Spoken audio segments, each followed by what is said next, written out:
Mēs atkal esam gatavi runāt par Jūrmalas pilsētas kultūru, vidi un arhitektūru pēc Jūrmalas pilsētas nodibināšanās 1959. gadā. Un tātad varētu mēs tagad mēģināt nedaudz parunāt jau par konkrētām celtnēm 60., 70. un 80. gadi.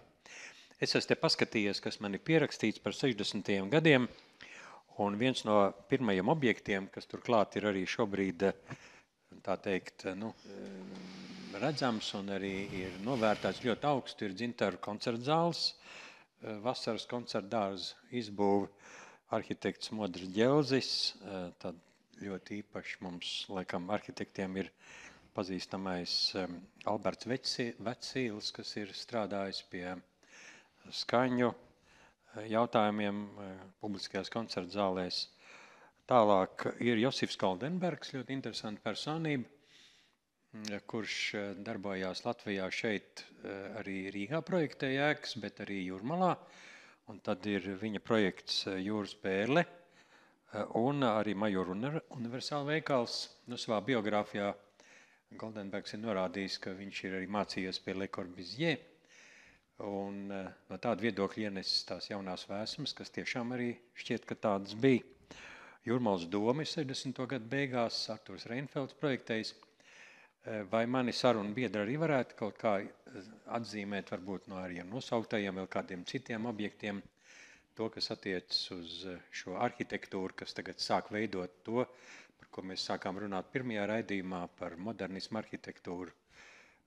Lūdzu. Ja kāds. Tātad 60. gadu arhitektūra es iezīmēju dažus objektus, kurus es varēju nosaukt, un varbūt tad, raksturojiet jūs kā arhitekti, kā tad ir tā Jūras pērle un arī tas un Major Unītis, viņš arī bija foršs savā ziņā. Jā, noteikti, un to sarakstu var turpināt, un īstenībā padomju periodā pēckara modernisma ēku Jūrmalā ir ļoti daudz. Es personīgi specializējos kurortu objektu pētniecībā un apzināšanā,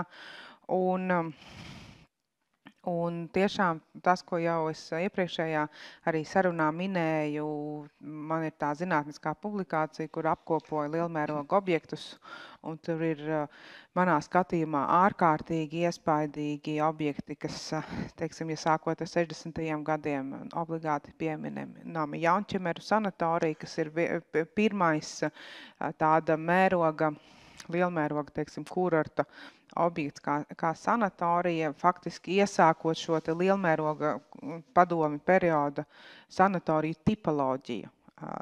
Jūrmalā ārkārtīgi veiksmīgs un vērtīgs objekts, un man ir īstenībā milzīgs prieks, kad šīs tieši kurorta tradīcijas turpinās, un tad var arī turpināt uzskaitīt šos te lielos padomju objektus.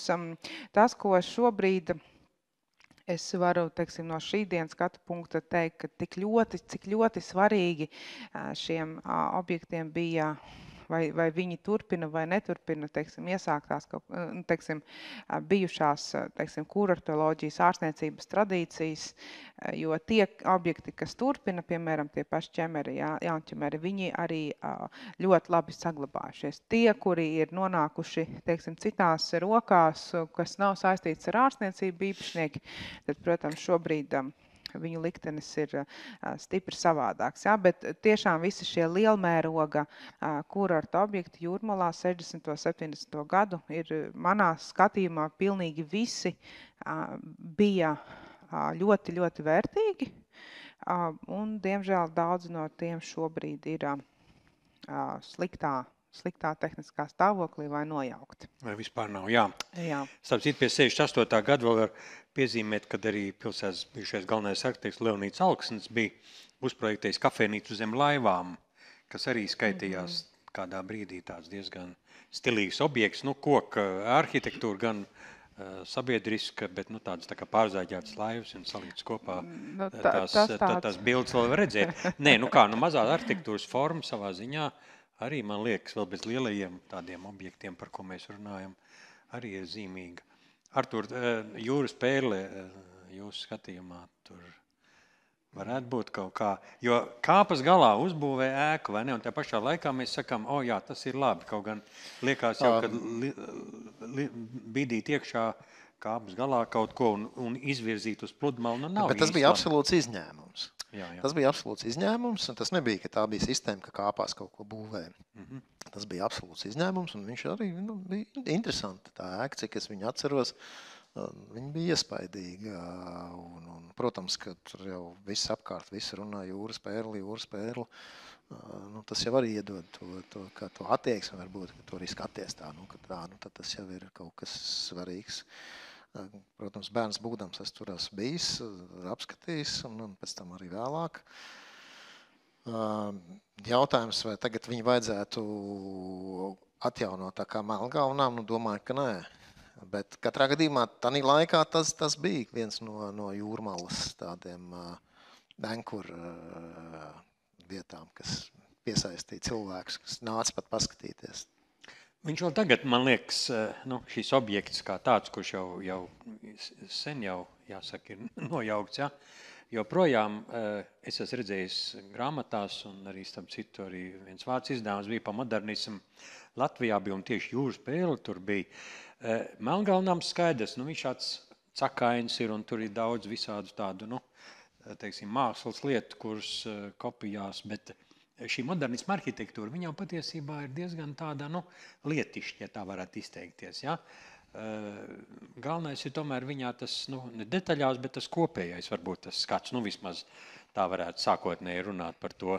Kā tev liekas, vai nevarētu viņu atjaunot, ne? Ne, man ir savs viedoklis, ja mēs runājam par arhitektūru tikai no ārpus kā funkcionālismu celtne, tad es kā rīdzeniece esmu kā reiz bijusi diezgan daudzās jūrmalas slavenās celtnēs taisni interjerā iekšā, jo es esmu gan bijusi jūras pērls, gan fantastiskajā Dāvā? Nē, jūras pērles nakts klubs, kas bija nevis kā terase, kur bija skats, protams. Kas bija tas?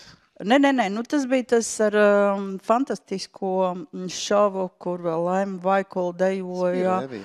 Un tas bija tas nakts klubs, kur bija tā grīda. Respektīvi, es esmu vairāk kārtīgi apmeklējis tos interjerus.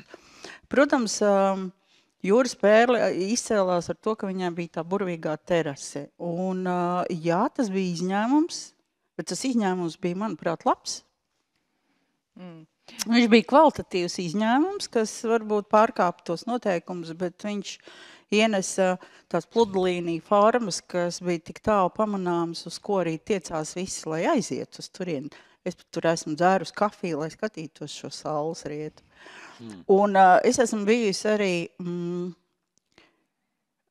jau, man liekas, nepārāk veiksmīgi pārbūvētajā Lido restorānā, kas bija klasika. Tā bija laikam starpkaru perioda celtne.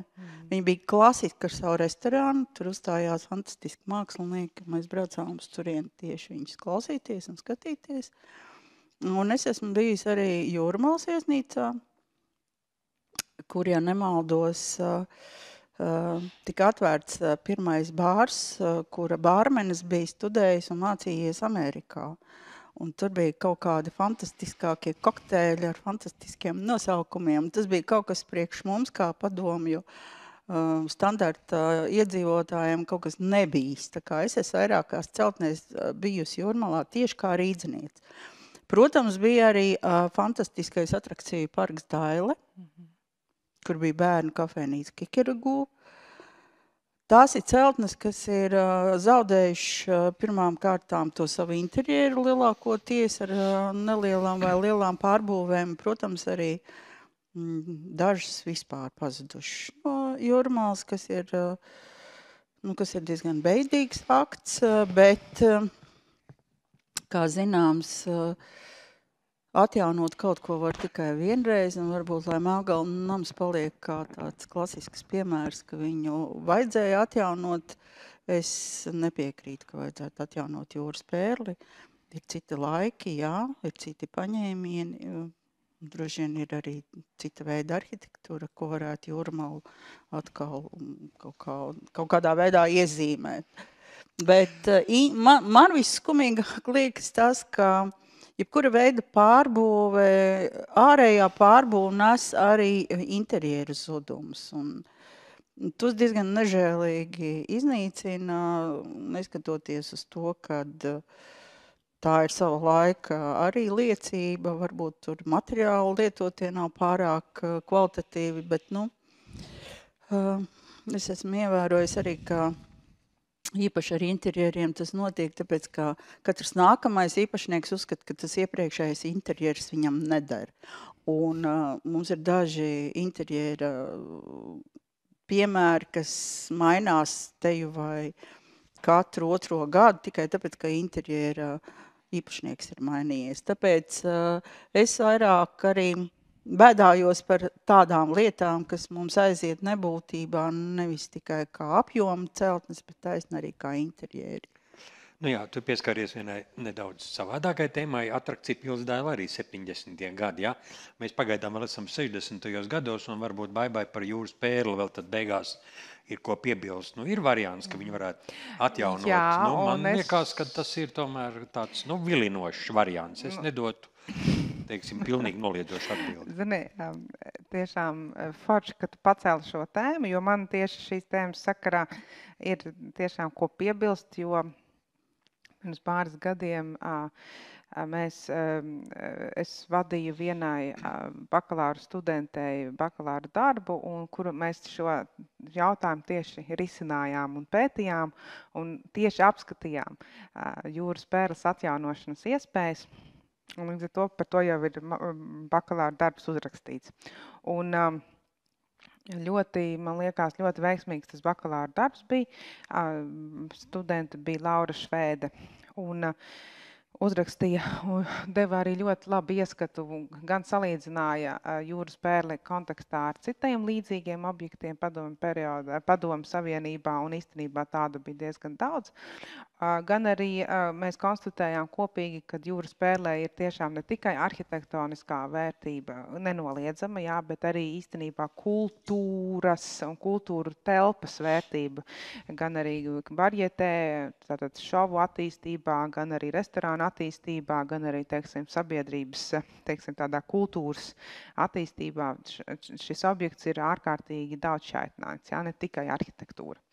Un mēs nonācām pie secinājuma, ka ir vismaz 4 varianti, kā mūsdienās varētu attīstīt un atjaunot šo Jūras pērles ēku. Tātad pirmais no tiem varētu būt uztaisīt kopiju. Nu, teiksim, tāds kā varbūt tās, kas varbūt tās būtu varbūt tās pirmajā impulsā pats kaut kāds pašsaprotamākais, tātad uztaisīt kopiju. Otrs variants būtu uztaisīt interpretāciju par tēmu, piemēram, saglabājot tikai šo te galveno konsoli, teiksim, atjaunojot formu un tad piebūvējot kaut ko citu.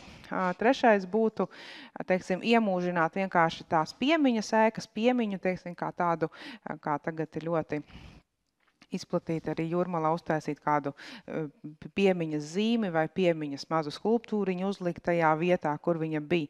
Un ceturtais, kas man liekas bija man personīgi vispieņemamākais atbildot uz tavu jautājumu par to, kā to vajadzētu darīt, ir, ka šobrīd izmantojot virtuālās un digitālās tehnoloģijas uztaisīt šo te VR virtuālās realitātes modeli, uztaisīt aplikāciju un viņu šo objektu virtuāli iesēdināt īstajā mērogā tajā vietā, un visi tie, kuri īstenībā cilvēki gribētu apmēram iztēloties vai saprast, kur viņa bija, kāda viņa bija, izmantojot aplikāciju, paskatīties tajā, aizejot uz pludmali, paskatīties to objektu. Tātad es personīgi palieku pie tā varianta, ka viņu vismaz virtuāli varētu atjaunot, un īstenībā tas tiešām ir tikai darīšanas jautājums, un tas ir izdarāms ļoti vienkārši. Nevienmēr vajag atjaunot fiziski. Bet es Bet es arī nenoniecinātu variantu, ka šo objektu varētu pilnīgi, teiksim, nokopēt un atjaunot. Man neliekās, ka tas arī mūsdienu situācijā būtu kaut kas aplams. Tomēr, zinot mūsdienās šīs konkrētās teritorijas zonējumu teritorijas plānojumā, šobrīd, ja es nemaldos, tur atļauts publisks objekts ar 10 stāvu apbūvi. Pilnīgi pareizi. Un ir daudz un ir jau bijušas īstenībā daudzi mēģinājumi, un viens no tiem bija, burtiski pāris gadus atpakaļ pār šo te viesnīcu vai viesu izmitināšanas objektu tieši tajā vietā, kas tiešām ir daudzstāvu un milzīgs un tur atrodas tur. Vai tas ir labāk? Es nezinu, bet zinot mūsdienu Jūrmalas problēmu ar to, ka nevar atšķirt dzīvošanu, vai tas ir dzīvokļu ēka vai viesu nams, tad visticamāk tur būtu problēmas arī ar to. Un kas no tā viss ir labāks, es nevaru pateikt. Katrā ziņā, kamēr šīs te viesu nama un dzīvokļu lietas netiek atrisinātas Jūrmalā nopietnā līmenī, es esmu ļoti priecīga šobrīd, ka šis vēsturiskais faktiski zemes gabals ir tukšs. Šobrīd es esmu par to priecīga, jo man liekas, ka sabiedrība vēl nav tam gatava. Ja? Un īstenībā, un vēl, kas ir vēl lielākā atziņa no mana, ir, ka vispār nevajadzēja nojaukt. Pat, ja tas bija grausts. Un īstenībā nekad nevajag vispār jaukt neko. Te daudz ko nojaukt. Neko nevajag vērā jaukt. to, ko Baiba teica, es tagad mainu savu viedokli. Es esmu par to, kā atjauno. Jā. Nē, es esmu par to virtuālo atjaunošanu. Bet es esmu par to, ka es zinu, ka tehniski ir ļoti liels problēmas atjaunot, jo nav ne tehnoloģija šobrīd tādu, ne materiāls vairs varēs tādas dabūt, jo industrija mainījusies. Plus pēc normatīviem daudz, kas nav iespējams, jo neatbilst vairs nevieniem parametriem. Bet tas, ko Baiba teica, īstenībā, labāk tad atjaunot to jūras pērli, viņi tur ir, un tad tur nav kaut kāda jocīga viesnīca. Kur izpārdos pa dzīvokļiem, un kur tur nebūs viesnīca, tas ir 100%. Nu, labi, tas jau atvainojas, ir cits jautājums. Nē, bet tas īstenībā ir...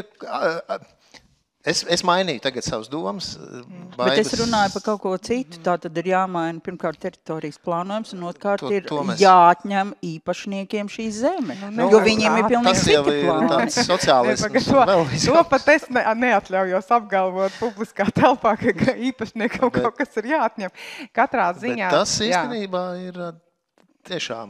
Saliekot to visu kopā, es esmu tagad atpakaļ pie tā, ka vajadzētu viņu atjaunot. Katrā ziņā domas par pērles atjaunošanu vai vispār par to zemes gabalu cirkulē apkārt un tiešām arī aktualizējas pēdējo gadu laikā. Un man īstenībā ļoti prieks izdiskutēt ar jums arī šobrīd. Bet mans pats pēdējais, teiksim, domu grauds par pērli, jo tiešām es arī pēdējo gadu laikā par viņu esmu daudz domājusi, ir tāds pētot pludmales objektu attīstību. Tātad kurorta, es pētot, man lielā interese ir kurorta objektu Jūrmalā, pētot pludmales tieši apbūvi. Es īstenībā jūras pērlē visā tajā novietnē un ģeometrijā saskatu īstenībā milzīgu līdzību ar vēsturisko Edinburgas jūras paviljonu. Ja? Un tātad, kas bija absolūti fantastiski, amazing jūgenstilā koka paviljons jūras krastā. Un es redzu, ka tas Goldenbergs veidojot jūras pērli ir īstenībā iedvesmojies vai īstenībā ļoti nevis pārkopējis bet pārņēmus koncepciju, ka jūras krastā kāpās ir ar ovālām liektām formām, kaut kāds milzīgs skatu laukums ar terasi, ar īstenībā, ja tur Edinburgas paviljonam vēsturiskajam ir šie ovālie, tur visi apaļie, tad viņam ir apaļš citā virzienā, gan kāpnes, gan kā uz turien iet, gan test, un viss tā novietne, un arī tas, ka tur ir iekšā kafejnīca, restorāns. Es domāju, ka šī ir, es savā, teiksim, kurorta objektu attīstības scenārijā jūras pērli esmu jau ievietojusi kā tādu likumsakarīgu tādu attīstību, vēsturisku attīstību. Un faktiski Jūras pērle konceptuāli varbūt nebūtu bijusi, ja nebūtu šī Edinburgas paviljona, var pieminēt vēl paralēli Majora paviljonu, ka šie ir tie restorāni pie jūras, kas jau kopš cara laikiem ir bijuši. Un līdz ar to manā skatījumā šī Jūras pērle ir tātad vēl vērtīgāka, zinot šo vēsturisko attīstību. Jā, tātad Edinburgas jūras paviljons, ja kāds varbūt nezin, ir tiešām neparasti atraktīvs objekts. Diemžēl 30. gadu otrajā pusē bija ugunsgrēks, un šis paviljons gāja bojā, līdz ar to te nevar runāt par kaut kādu padomu laiku pēc otrā kara. Bet tas ir tas, kas Jūrmala arī bieži vien ir arī piemeklējis tās nelaimēs, tie ugunsgrēki. Un es arī, kad esmu skatījies uz šo te attēlu, šī paviljonu, tad man kaut kā tiešām neticās, ka kaut ko tādu varēja tik ekskluzīvi izveidot. Un starp citu viens paviljona, man liekas, fragmentiņš kaut kāds bija arī Ķemeros, netālu no stacijas, bija tā saucamais kafijas paviljons, kuram ir ļoti līdzīgs, bet krietni mazāks tas apjoms. Un man būtu ļoti interesanti zināt, kurš projektēja vispār šo paviljonu, ko es arī, diemžēl, neesmu līdz šim varējis noskaidrot. Man tā ir arī bijusi viena liela mīkla, jo to, ka tur ir profesionāls arhitekts strādājis, tas vispār nevar būt nekādu šaubu. Bet, acīm redzot, ir kaut kur jāiet dziļāk arhīvos un kaut kā jāmeklē un jāskatās. Vai arī tas bija kāds kataloga darbs vai iedvesma no Austrijas jūgenstila. Tas ir īstenībā ļoti līdzīga stilistika ar šiem te...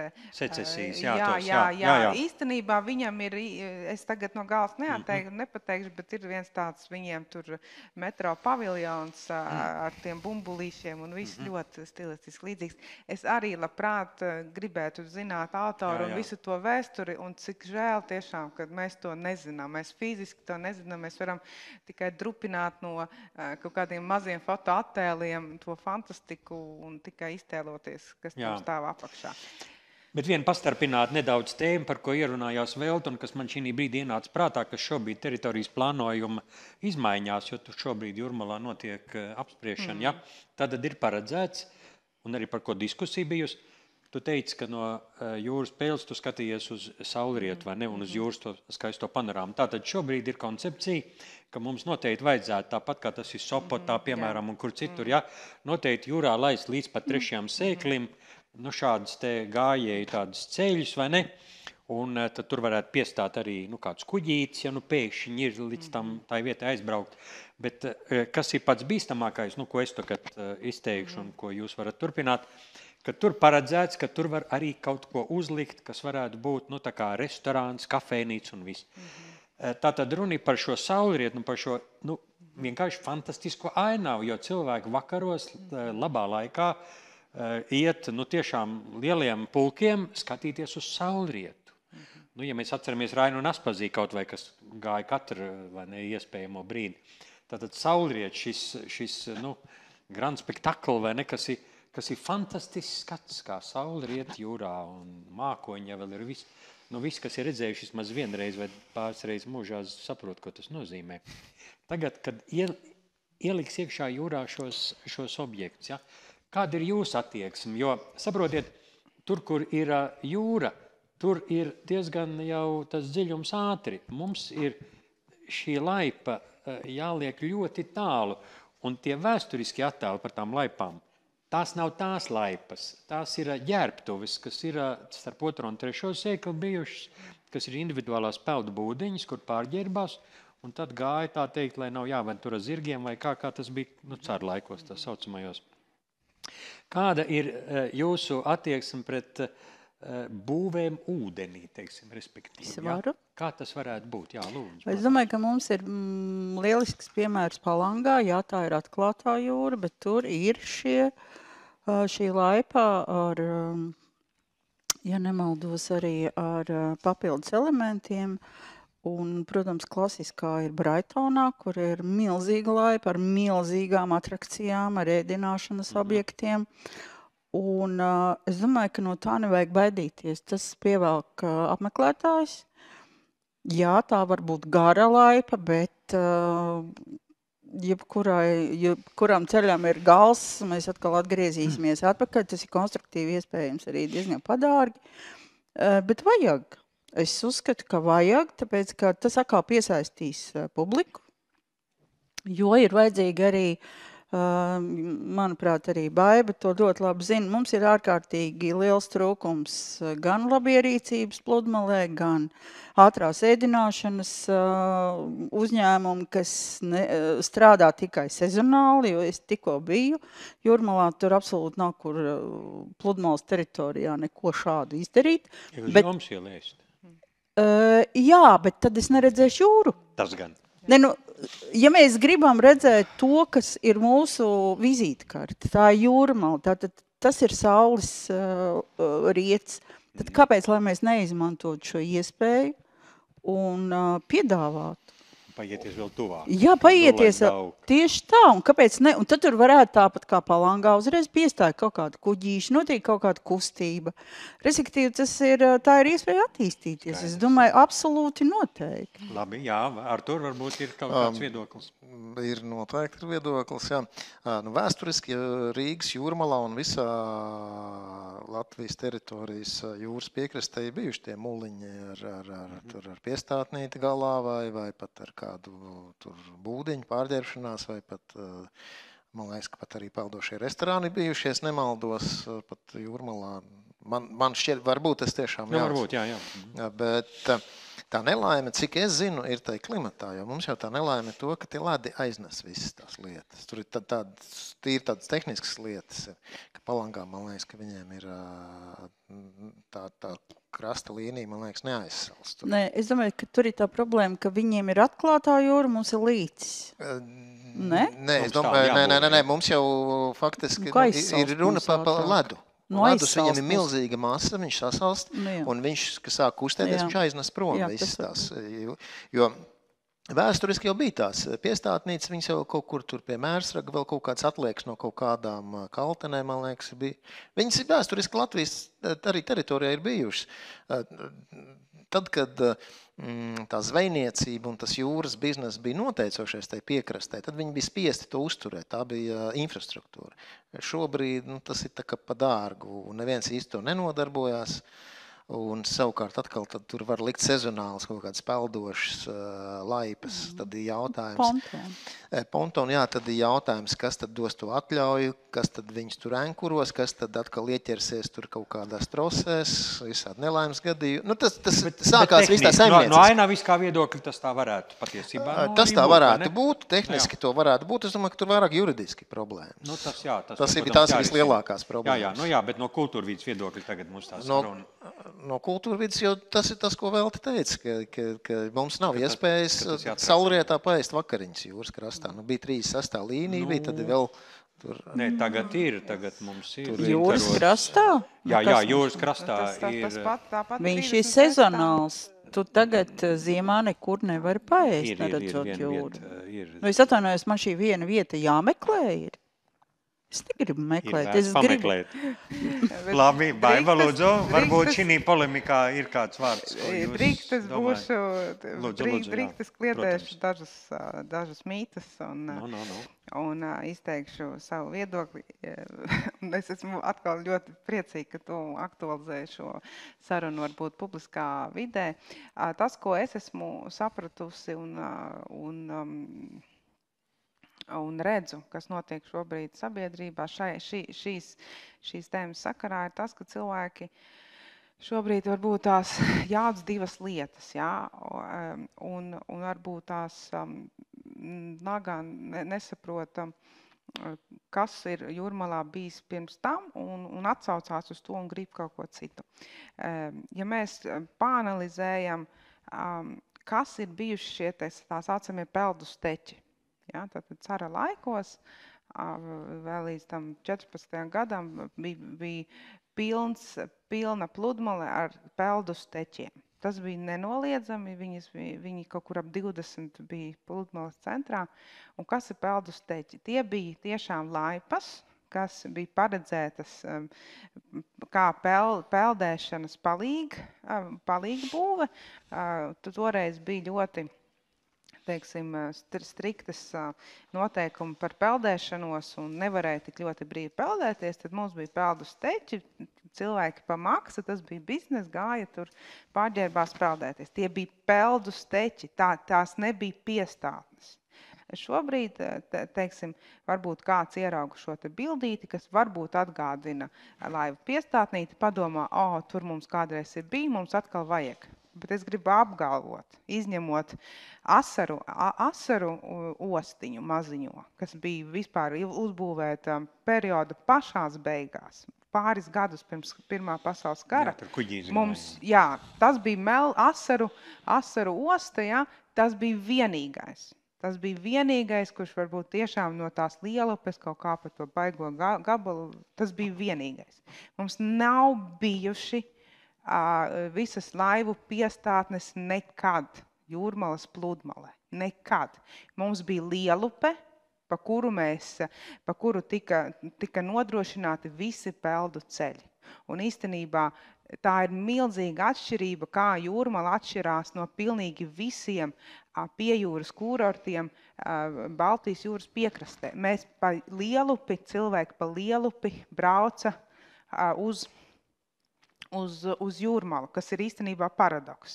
Gan Palanga, gan visi pārējie, teiksim, Prūsijas šīs te piekrastes kurorti, mēs, protams, redzam, viņiem tur bija milzīgi tā saucamie Seabruke, tas jūras vārti. Tās bija milzīgas piestātnes ar tornīšiem, restorāniem. Jā, tās bija piestātnes. Mums tādu nebija. Un īstenībā līdz ar to, zinot šo te vēsturisko pēctecību, tas, ka Jūrmalā tiek plānoti tātad laivu piestātnes, es uzskatu, ka tā ir pilnīgi absurda lieta un ka tā teiksim, kājas aug no nezināšanas un neizpratnes par to, kas vispār ir bijis. Līdz ar to es esmu kategoriski pret šādām būvēm, vēl jau vairāk tāpēc, ka viņas ir tiešām grūti eksploatēt, un mums ir jūras līcis un piekraste tāda, ka tur tiešām, lai kuģītis tur piestātos, mums vajadzētu kādu, kilometru izdzīt tālumā, un tu beigās nezini, kā tas tiks apsaimniekos un kā tas beigās tiks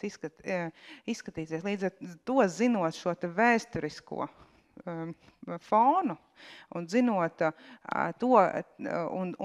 to, ka tur nekad nav bijusi piestātne, es esmu kategoriski pret jebkādiem peldu tādām būvēm uz ūdens. Es nezinu vēsturi, un es esmu laimīgi. Un vēl runājot par šiem te saulrietiem. Saulrietus tiešām var normāli baudīt pastaigājoties. Man nekādas speciālas palīgi ierīces tam nav vajadzīgas. Es nedomāju, ka es redzēšu saulrietu labāk uz steķa nekā pludmalē. Es tiešām, man nav vajadzīgs papildu ierīces. Es esmu romantiķa. Un otrs, kas ir ļoti, ļoti, ļoti svarīgs un kas ir man pēdējā laika karstais message, ko mēs aizkārām šodien kaut kā nejauši, runājot par saulrietiem un restorāniem Jūrmalā.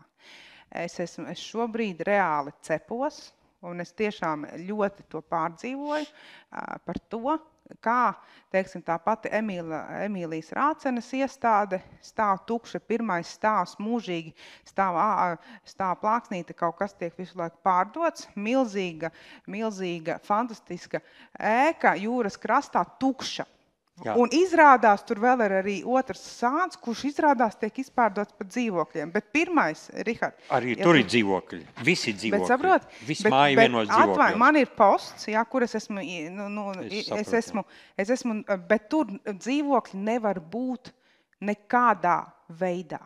Viņi tur nav atļauti ne attīstības plānā, ne Jūrmalas teritorijas plānojumā, nekādā veidā tur nevar būt dzīvokļi. Tur šobrīd ir, piemēram, tukša telpa pirmajā stāvā ar fantastiskiem skatlogiem, un viņa stāv tukša. Respektīvi, Jūrmalai ir tiešām ļoti lielas un labas iespējas dabūt entākos entākos restorānus jūras krastā. Tas pats ir ar Majoru jūras paviljonu, vēsturiskais Tie jūras. paši dzīvokļi. Jā, tie ir paši dzīvokļi. Bet ja mēs paskatāmies, un mēs, Riharda, tevi ļoti labi zinām vēsturiskās fotogrāfijas, kāds ir bijis jūras paviljona terase Majoru, pat padomju laikos. Viņa bija absolūti publiska terase, un šobrīd, kas tur darās? Tur ir žoks, tur vēl ir viņš aizstādīts, un tā ir pilnīgi privāta teritorija. Un tad, kad sabiedrība, mūsu sabiedrība, to visu sapratīs, un sapratīs, ka tas īstenībā ir tiešām pretrunā ar īstenībā sabiedrības vēlmēm. Mums vietas ir pārpārējiem. Jautājums ir, kā mēs to izmantojam. Es drīkst tevi iestarpināt, kur sāk nesaug. Tā ir privatizācija.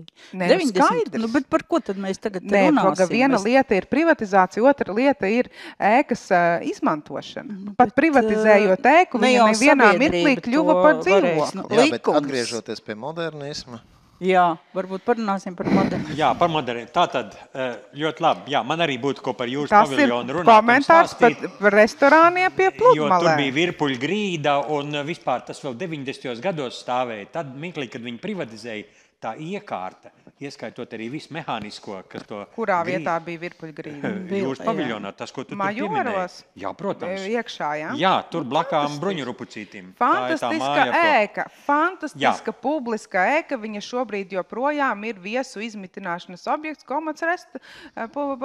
publiskās ēdināšanas ēka. Mēs pārējām pie 70. gadiem. Pārējām. Ir tātad Ainas Tītmans ģenplāns, ja? Un man liekas, ka tas pavēra lieliskas iespējas. Turklāt projektiem, kas Padomju Savienībā jau parasti bija tā, ka tie bija tipveida projekti. Un tos bija diezgan grūti dabūt, kas bija individuāli projektēti, jo tur uzreiz vajadzēja, tā teikt, Par kuriem objektiem? Jā, un tagad es pateikšu, par kuriem objektiem, jo man te ir viņi atrakstīt nedaudz.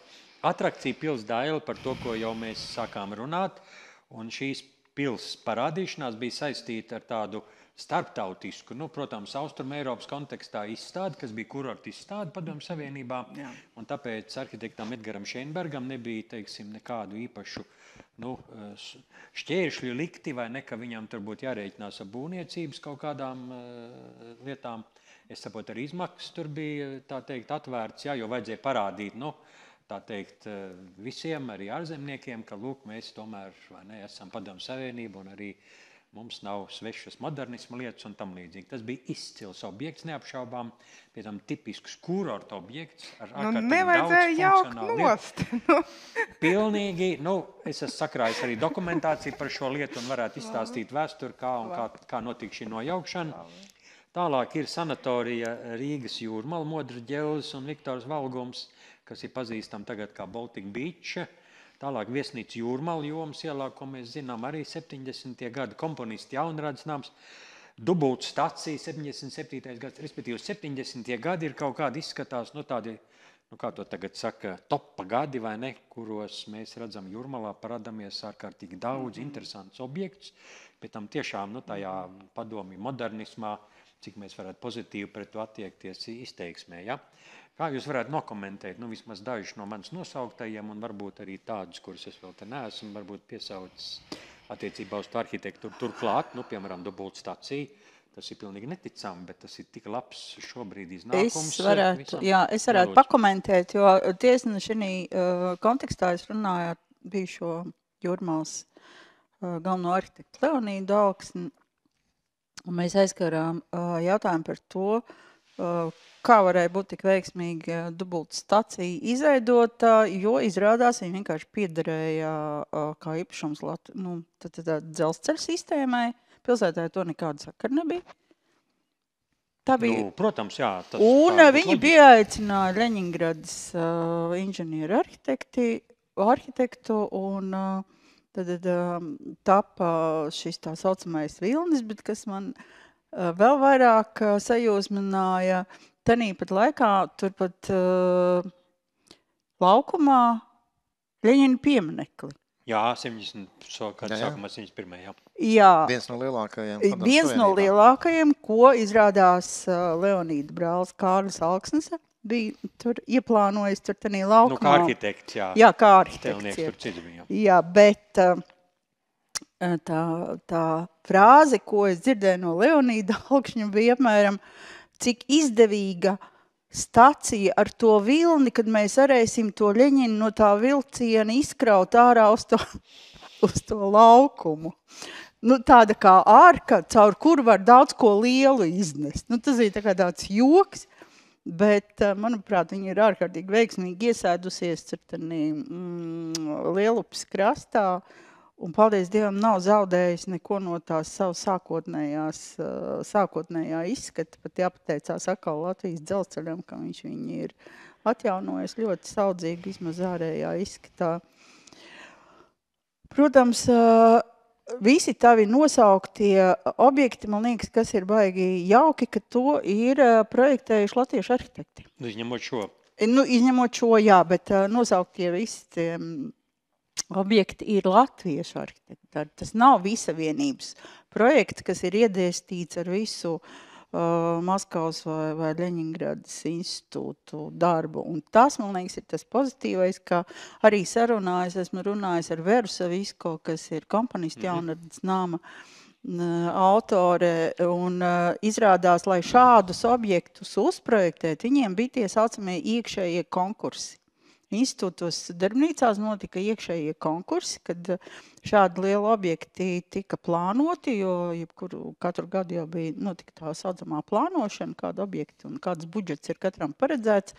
Un tad notika konkursi, un konkursu kārtībā tad viņi visi savā starpā tur droši vien arī autoriem esot klātesot vai neesot, viņi tad izvēlēs labākos. Un Versa visko ārkārtīgi lepni pateica, ka viņas darbs ir bijis labāks nekā Mudrim Ģelzim, un viņa arī to autoru uzraudzību veica ārkārtīgi rūpīgi, un kad Ģelziņai vēlējās kaut kādā veidā palīdzēt, viņa lepni atteica un teica, es pati varu šo autoru uzraudzību novest līdz galam. Tas, man liekas, ir pozitīvi, ka tie Latvijas arhitekti beidzot tika pie darba, un tie objekti atšķirs tomēr pēc tā mēroga, pēc tā, iespējams arī pēc tā uzstādījuma, kāda viņiem tur vajadzēja būt. Un tas ir tas pozitīvais, kas man ārkārtīgi uzrunā pie šiem objektiem, jo ir tomēr atšķirības. Nu jā, dubultstacija ārkārtīgi efektīva, par to nevar būt šaubu, bet no funkcionālā viedokļa, piemēram, es pats esmu to izbaudījis, kad zem tā lielā viļņa notiek tāda turbulence, ka tas vējš ieskrienās, tad viņš uziet uz tā jumta, un tā viņš tev pūš pilnīgi negaidīt no tās puses, no kurienes viņam patiesībā nevajadzētu pūst. Līdz ar to šīs horizontālās peronu lietas, kuras ir citās stacijās tradicionālās, kur tu cilvēks vari patvērties tātad, ja, šī vietā domāju, kad arhitektūras tas vilnis šī gadījumā prevalē vai dominē virs funkcijas. Jā. Kad viņam bija cita loma, viņam vajadzēja tur to pieminekli izvilkt cauri. Viņam vajadzēja. Tagad es esmu sapratis. Ir beidzot tas jautājums. Tur bija saspēle, to Ļeņinu bija noptas. Tas tā kā bija tiešām, tas bija tā kā veidots. Ņemot vērā. Ņemot vērā. Jā.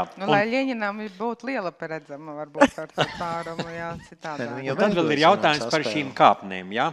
Šīs kāpnes, protams, ir ārkārtīgi neveiksmīgas lietošanā, jo cilvēks, kas steidzas pa kāpnēm, ir tīpaši tādā sliktākā laikā, kā tagad, starp citu, kad ir slidens, tā ir ļoti liela problēma.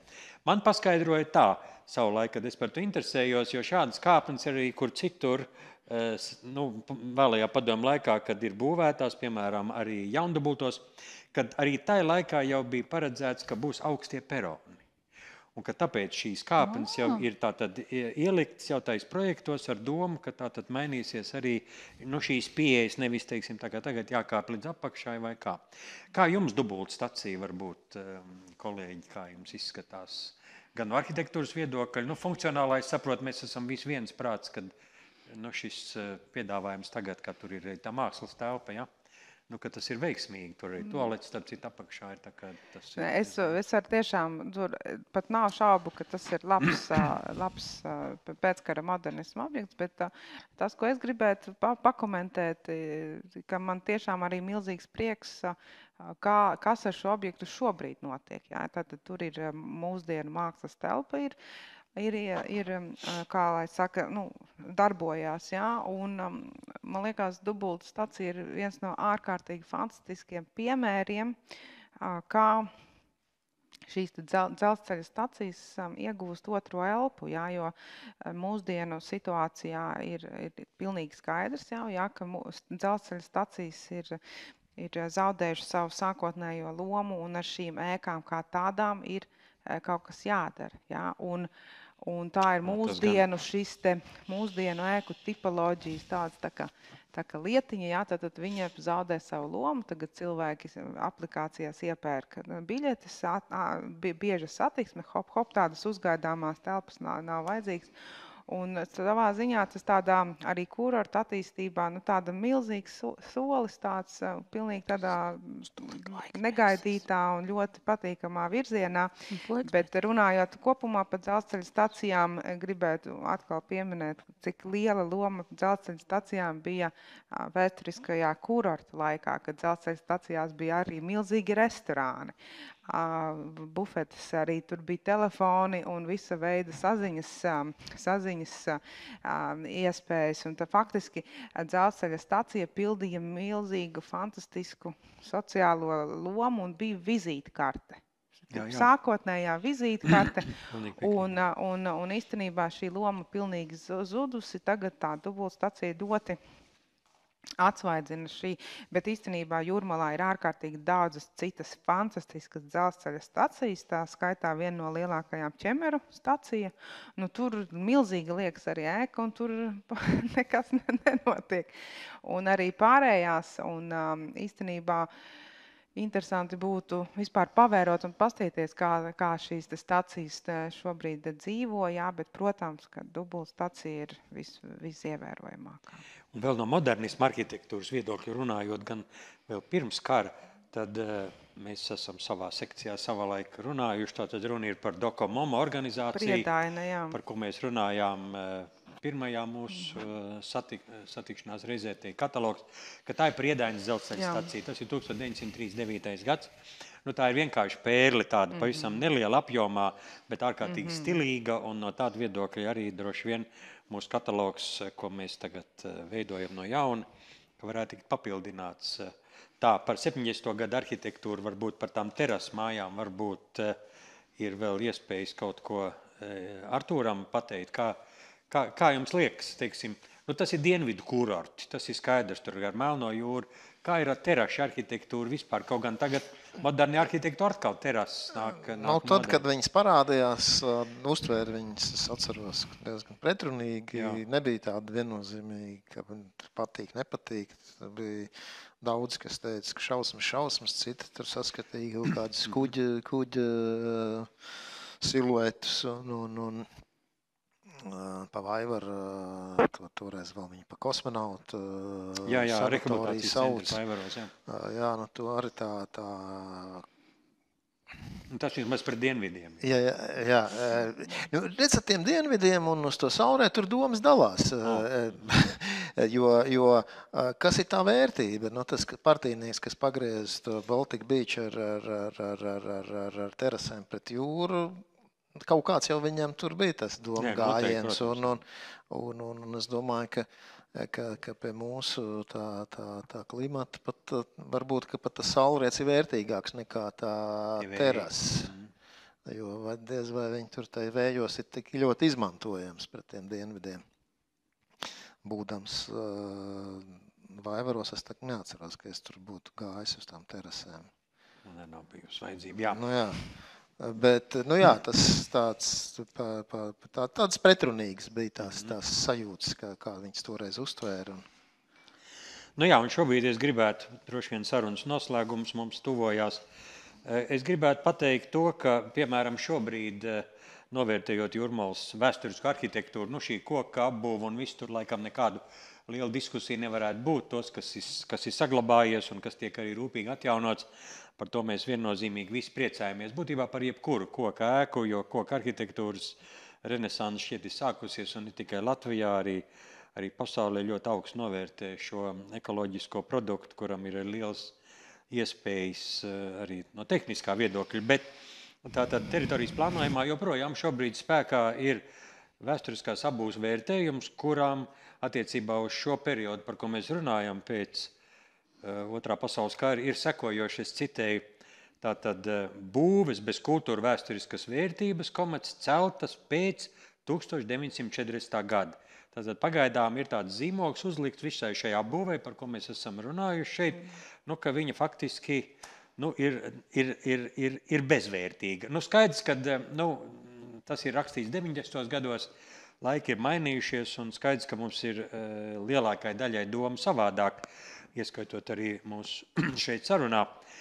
Vai ir kādi priekšlikumi, kurus mēs katrs varētu izteikt, ko mēs varētu šī jaunajā modernisma arhitektūras Latvijas reģistrā iekļaut kādus objektus no Jūrmalas, teiksim, varbūt, ka varētu šobrīd. Bet runa tikai par tiem, kas saglabājušies, jo, teiksim, jūras pērli, tas tad, vai daili, kas nav, tas nav. Kāda tur tā nākotne būs, to mēs nezinām. Bet varbūt par kādam objektam, kas jūs prāt varētu tur parādīties šeit un varētu ar kādu teikumu, kāda motivācija, ja tāda ir. Baibai vislabāk ir šī arhitektūra zinām, visapjomīgākā veidā. Varbūt 1, 2, 3, apmēram tā. Jā, bet pirmkārt, vispirms es gribu pakomentēt, ka tas ir pilnīgs absurds, kas notiek tiešām Jūrmalā šobrīd, kad tiešām tas zilais krāsojums ar būves bez arhitektoniskās vērtības un redziet vesels periods 80 gadu garumā, tātad no 1940. gada visi objekti ir iekrāsoti zili. Jā, tātad bez. Tas ir ārkārtīgi liels absurds, un pat ja es saprotu, kad ir varbūt šīs tabulas sāktas taisīt, šie pārskati sākt taisīt, cik saprotu, 90. Apmēram, jā. Bet atvainojiet, jau ir 30, 20 gadi, jā, un īstenībā pilsētai gan ir, it kā ir arī kultūras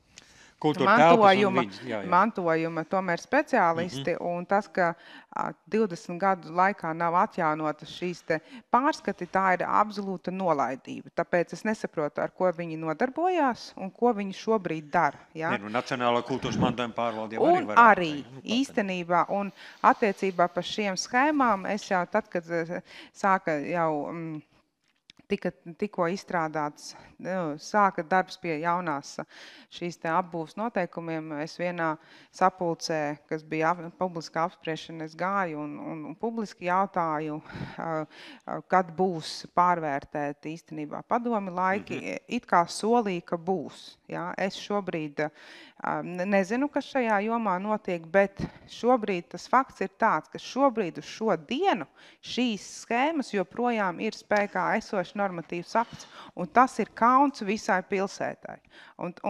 Jo īstenībā tas 80 gadu ēkas nedrīkst būt tik nevīžīgi novērtēts no pilsētas puses, un es ļoti ceru, ka būs tur kaut kāda virzība. Un no mūsu puses ir pilnīgi skaidrs, ja, kādi objekti ir vērtības, bet īstenībā Doko Momo, mēs kā pētnieki, mēs varam darīt teiksim, tādas lietas, un mēs arī varam stāstīt un informēt un rakstīt, un es īstenībā savā 21. gada publikācijā par šo schēmu runāju un arī apkopoju no savas puses, esmu izdarījusi ārkārtīgi daudz, lai palīdzētu arī pilsētai saprast, kuras ir tās vērtības, bet īstenībā ir vesela apmaksāta darbinieku gan pilsētā, gan arī valsts un pašvaldības institūcijās speciālistu komanda, un viņiem tieši ir jānodarbojas ar šīm lietām. Un šie saraksti ir jāveido viņiem. Un īstenībā mēs kā pētnieki, mēs esam jau daudz izdarījuši, lai viņiem palīdzētu, bet īstenībā tas ir pilnīgas šausmas. Šīs schēmas, tu esi uzminis uz mana visārkārtīgi sāpīgākās... Bet varbūt tad es palīdzēšu Baibai konkretizēt. Sāpīgākās tēmas. Viņi ir aizskārt ļoti. Nē, tā ir absolūta neizdarība. 30 gadus, kas notikusi ir. Varbūt es tā, ja drīkst, jo skaidrs, ka tā padomju okupācija bija traģiska un tās sekas ir briesmīgas, kas ir nodarīts mūsu tautai, bet tās ēkas, kas tādā laikā ir būvētas, pie tā nav vainojams un līdz ar to tās vērtīgākās ēkas, kas tādā periodā ir būvētas, viņas vajadzētu aizsargāt. Un tad viens no tādiem, ko es redzu Jūrmalā, kur ir saglabājusies gan pati ēka, gan arī interjeri, tas ir dzimtsaraksta nodaļa Lielupē. Jo tā ir tāda ēka, kur varētu tikt aizsargāta un saglabāta. Nu, ar iekārtu galvenokārt arī, vai ne? Nu, tur ir tā vērtība, ka viņi visi tas, ko vēl arī runāja par tiem interjeriem. Jā, Ilga Zaļkalna ir nesen mūžība aizgājusi jūrmalniece, arī arhitekti, kur starp citu sanatoriju Baltija projektēja, un kur tur viens tas objekts, kas stāv kā tāds vientuļš pamests, gan jāatzīstās, kaut gan ar tur īpašnieks ir objekts. Un ļoti interesants uz tiem lieliem piloniem. Tas ir kaut kāds Le Corbusier vai tam līdzīgais variants. Jā. Bet kāda tā nākotne un diezgan daudziem. Es saprotu, ka Jūras ielā ir vēl tie 7 luksi. Jā, 8 luksi. Es tieši par tiem 8 luksiem gribēju. Tā kā es uzsveru, es tiešām esmu rīdzinieki un es uz Jūrmalu braucu diezgan reti. Bet tie brīži, kad es eju garām gar tām pamestām privāti īpašnieku nopirktajām un par viņām gadu desmitiem, kad viņi neliekās nezinas par to objektu, tad man godīgi sakot ir jautājums arī Jūrmalas pilsētas domai, kā var tik ilgā laika periodā bez jebkādām likumiskām tiesībām tie cilvēki vienkārši ļauj aiziet postā, manuprāt, ārkārtīgi izciliem šiem modernismām laikmeta pieminekļiem, jo 8 luksi, kas bija celti ar augstākās kvalitātes materiāliem, ar burvīgu plānojumu, ar tiešām izcilu apjomu kārtojumu. Kā var kaut ko tādu aizlaist? Un tas man tā sāp, ka es eju garām un es redzu, turpat blakus ir bezgaumīgs privāti mājas uzcelts tieši tenī kāpu teritorijā un nožogots.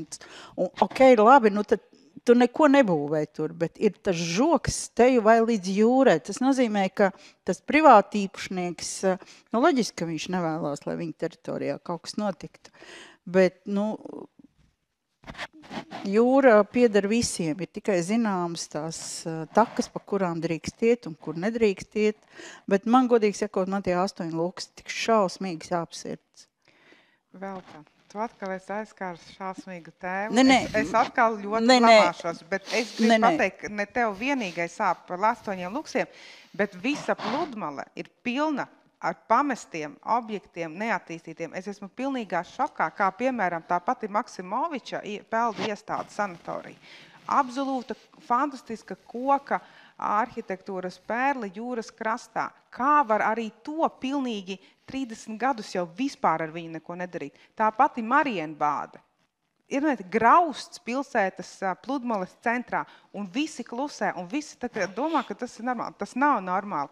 Un tā ir īstenībā tātad atbilde īsumā. Nodokļu sistēma. Ja cilvēki, īpašnieki var atļauties neko nedarīt gadiem, desmitiem, un atļauties maksāt nodokļus, tas nozīmē, ka tie nodokļi ir tātad kaut kas ļoti nepareizi ar nodokļu sistēmu, ka cilvēki var atļauties turēt neattīstītas īpašums jūras krastā. Un īstenībā to pašu mēs varam pateikt par Ķemeru siltu vannu iestādi, kura īstenībā acīm redzot privāti īpašums, kura ir vienkārši nograuta, ja? Un kaudzēm ar objektiem. Paskatāmies Majerovica prospektu. Prezidenta rezidence. Mēs braucam pa Majerovica prospektu. Tas ir vispār kauns visai pilsētai un arī valstī, un līdz ar to es personīgi uzskatu, ka grausti Jūrmalā publisku objektu, fantastiskās arhitektūras grausti Jūrmalā ir īstenībā visas Latvijas problēma, un es tiešām arī nesaprotu prezidentu, kā var braukt uz savu rezidenci gar tādiem graustiem rindā. Priekšā aizmugurē. Viņam tur ierādīja, viņš jau neizvēlējās. Bet viņš uz to skatās un arī noraugās. Un ciemiņi arī pie viņa brauc un noraugās. Viņam ir aizskars mašīnā, es domāju, viņš var aizvilkt aizskariņu. Ka tā ir visas Latvijas problēma. Un grausti, tā ir absolūtākā Vēl viena problēma, mēs tikko arī pieminējām, arī Eižina Laubes arhitektūras piemineklis Kocene pie dubultu kultūras centra. Ja? Tā ir katastrofa, kas darās Jūrmalā. Jā, labi. Es domāju, ka mēs nekādus objektus nenosauksim konkrēti. Es saprotu, ka šobrīd pie tā, lai strādā institūcijas, kurām ir pilnvaras un iespējas, un kurām arī pa vidu un vēl, protams, ir aicinājums tomēr par to runāt ne tikai šeit, šī studijā, bet pilsētā patiesībā, gan arī jāsaka, visā Latvijā nenotiek tādas publiskas diskusijas, konferences. Arhitektu savienība arī, man liekas, nav īpaši aktīva šī ziņā. Projektu konkursu vispār kā tāda nenotiek, kur arī varētu gribēt labu arhitektūru dabūt. Respektīvi, kaut kāda inerce ir, un tad tas privāti īpašums, un ar to tad arī tā saruna beidzās, pieliek punktu, ko mēs tur varam darīt. Es domāju, ka ļoti daudz var darīt. Var darīt dienestu, var darīt sabiedrību, var darīt organizācijas. Mēs esam šeit kā Dokomomo biedri šīs modernisma kustības, kaut kādi entuziasti, ja? Bet, kāpēc mēs gan būtu tikai vienīgie? Vajadzētu aicināt, arhitektus, profesionāļus, pašvaldību, valsts, vairāk runāt par to, kas mums ir šķietam dažbrīd acīm redzam, bet kur nevar izkustēt no vietas. Gan grausti, gan esošo ēku neizmantošana. Te pašā laikā mums Jūrmalā ir Turaidas ielā 10-12 pretī, tā ir Krievu pareizticīgo baznīcai. Turaidas 1, tur grib būvēt jaunas ēkas, pilnīgi vietās, kur patiesībā nekā nav, bet kur blakām ir šī sanatorija Baltija, kas stāv 30 gadus, un tur ir hektāri, 1,5 hektāru, un tur neko gan negrib. Bet var pēkšņi kaut kādās mazās vietiņās blakām koka arhitektūrai mazstāv kaut ko noteikti grūst iekšā, kas, protams, laikam nav pareizi, vismaz tā man šķietās. Paldies jums visiem. Es domāju, ka mēs esam rosinājuši šo sarunu, un paldies TV Jūrmalai, un katrā ziņā mēs esam gatavi par to atkal kādā brīdī runāt, varbūt arī vai detaļās, vai plašāk, vai kā citādā. Un Kultūra Kapitāla fondam, protams, jā, ar kur atbalstu, jau tas viss te nenotiktu tā kā, lai tiktu klāt pie publiskiem sakaru līdzekļiem, to skaitā tātad šīs te raidījums un viss, ir vajadzīga nauda, jā. Mēs gribam, bet bez līdzekļiem neiztikt. Paldies Kultūra Kapitāla fondam par šo atbalstu, jā. Paldies. Paldies.